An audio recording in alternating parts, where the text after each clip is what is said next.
Good afternoon. I'm sat in the wonderful King's Theatre talking to Terence, the House and Corporate Manager, and Fiona, the Marketing and PR Manager. Good afternoon, both.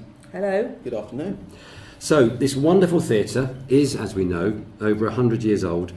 What, Terence or Fiona, are the main challenges in running it? I think the number one challenge is maintaining the customer experience. As you said, it's over 100 years old. It was 110 on September 30th. And the hardest thing is maintaining this building. We have a beautiful auditorium, yet we have bars which are too small to cater to the audience numbers that we have in. At full capacity, we can have 1,622 people in the building. And you've seen the size of the bars. You can fit maybe 200, and we're absolutely rammed. But when the building was built, of course, women weren't allowed in the bars, so they didn't have to be that big. Also, we don't have a car park, which is very well documented. Toilet facilities, we need more toilets. When the theatre first opened, we only had 5 toilets in the entire building for ladies. We now have 22, and it's still not enough. So there are a lot of challenges which we face as a business itself, but there's also objectives there for us to even better ourselves, and there's big plans coming up in the future to expand and make all those things hopefully happen one day. Fantastic. Now, I am a customer of yours, and you know I've said before how much I've enjoyed the productions here. But as a customer, how do you decide, what productions to get or to bid for in order to make their programme exciting? We've got a wide and varied programme at the moment. We want a wide and varied programme that caters for all audiences, so they'll come to one show and maybe come back to see another one.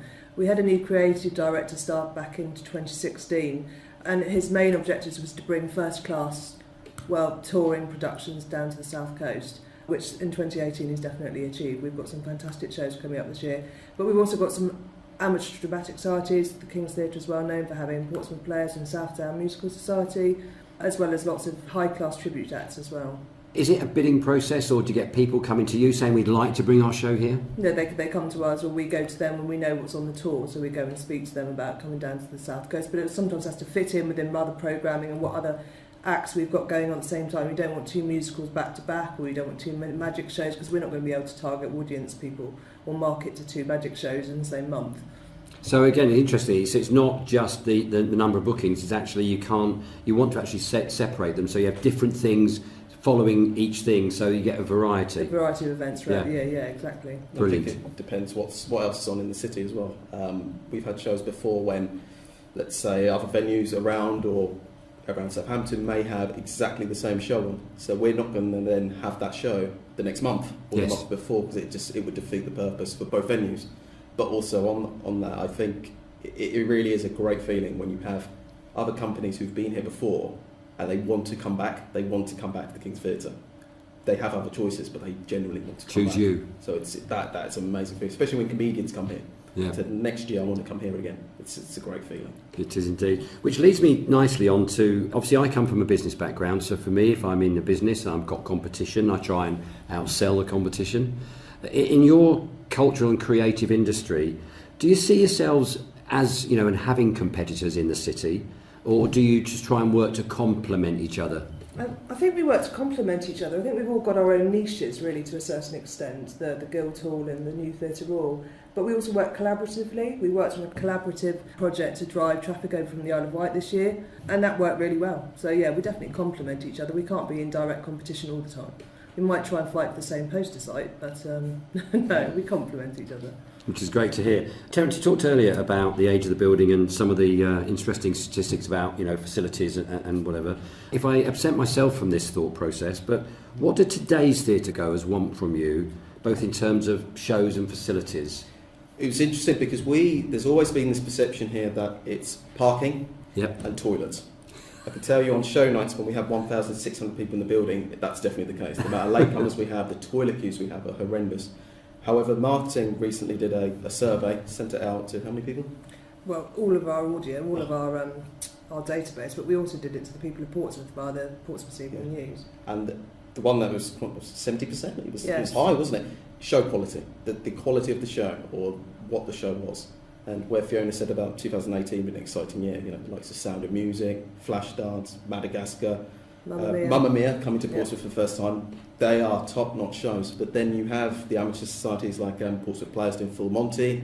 My first year when Portsmouth Players were here, I didn't really know about theatre in general, but an amateur society did hairspray here and sold 1,200 tickets. You know, Wow. That was nightly. You know, that's amazing for amateur society. And then you've got South Downs did Legally Blonde, sold 900,000 tickets. Portsmouth Grammar School, when they come here, you know, still sell an incredible amount of tickets. So it's amazing. People still come to not just West End shows, but quality shows put on by quality organisations. Indeed.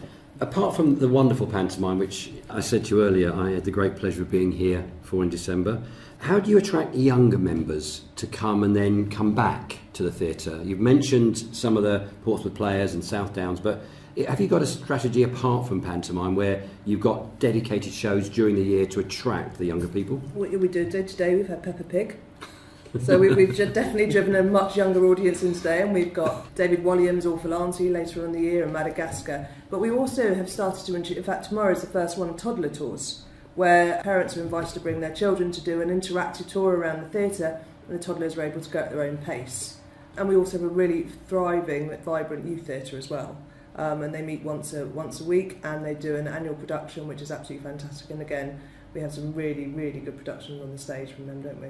And I guess quite popular, and ticket sales are quite good for that as well, yes? They are indeed, because everybody wants to see their son or daughter on stage. Indeed. Therefore, do you work out school holidays when you do your calendar and say, right, that's a school holiday, let's get more of a youth flavour production there, or how does it work?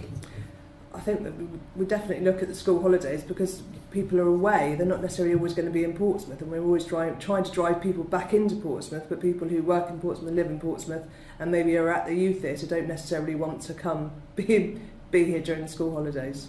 Whoever's listening to this particular interview and wants to donate time, energy, or maybe even some money to the theatre, how can they get involved? There are hundreds of ways to get involved in this place. Cleaning alone, that takes a very long time. But in terms of volunteering just for show nights, we have volunteers in our front of house department, on stage. Our archivists are also volunteers. We also have things like a King's Card membership, which allows patrons to get a discount on particular shows, or they get 20% off their pre-ordered interval drinks. We have corporate sponsorship, which you know about. Portsmouth Football Club, Gunwolf Keys, Love Southsea have signed on in 2017, and there's going to be more exciting partners coming in 2018. You can sponsor a seat in the auditorium, so be able to have your name on a seat in that auditorium is quite a thing. And then, of course, just something just as simple as bucket collections at the end of the show. Every penny counts. We want to make improvements to the theatre, and that's how we're going to do it, by people giving us money and giving us time. And even if it's a little thing coming in the summer, stripping wallpaper or mending seats, it all helps. Every penny does count in this place. And every hour as well, if they can donate. And how's the best way of getting in touch with you if people want to get involved? In terms of shows, or if someone wants to volunteer to become an usher, they can contact me. All our key staff are available on the internet. You can see our email addresses. In terms of volunteering, we do have a volunteer coordinator called Claire Brown, and her email address is also on the website. Corporate sponsorship is me. Seating plaques is me. Bucket collections, it's not really me, but I'm here for that. And then everything else, the King's Card, the group bookings, with discounts that we do, that's box office. So that can be a general inquiry, just calling up. Yeah, so it's all on the website. Go to the website. All the information is on kingsportsmouth.co.uk. Well, Terence and Fiona, I loved meeting you at the end of last year. I know we've got some great plans to work together. Thank you for today. Thank you very much. Thank you.